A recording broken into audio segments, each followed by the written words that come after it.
ગાંધીનગરમાં કિસાન સંઘની કારોબારી બેઠકનું આયોજન, ખેડૂતોના પ્રશ્નોને લઈ અને કારોબારી બેઠકનું આયોજન કરવામાં આવ્યું અને આ બેઠકમાં જિલ્લાના આગેવાનો ખાસ પ્રકારે જોડાયા હતા। સહપ્રચાર પ્રમુખ મનસુખ પટોડિયાનું નિવેદન આ મુદ્દાને લઈને સામે આવ્યું છે। તેમનું કહેવું છે ખેડૂતોના અનેક પ્રશ્નોનું સરકારને ધ્યાન દોર્યું છે। પાણી, ખાતર અને ટેકાના ભાવ મુદ્દે રજૂઆત।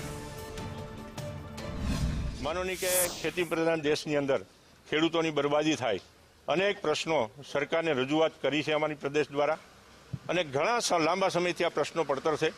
કે વીજળીનો પ્રશ્ન હોય, કે વીજ લાઇનના થાંભલાનો પ્રશ્ન હોય, કેનાલનો પ્રશ્ન હોય, કે રેલવે લાઇનનો પ્રશ્ન હોય, કે પછી ખરીદીનો પ્રશ્ન હોય, આવા અનેક પ્રશ્નો જે પડતર પ્રશ્નો છે અને એ મુદ્દા ઉપર માનો નહીં કે અનેક વખત રજૂઆત થઈ છે, છતાં પણ સરકારના પેટનું પાણી હલતું નથી અને સરકારને ચેતવણી આપી છે કે ના છૂટકે અમારે ખેતર છોડીને અહીં ગાંધીનગરમાં ખેડૂતોને ભેગા ન કરવા પડે, એટલે અમારી વાત માને, ખેડૂતોના પ્રશ્નો ઉકેલે એવી અમારી આજની તારીખે આ બેઠકની અંદર ચર્ચા થયા પછી અંતે નિર્ણય લેવામાં આવશે કે આગામી દિવસોમાં કઈ રીતનું આપણે આગળ વધવું તેવો નિર્ણય પ્રદેશ દ્વારા લેવામાં આવશે।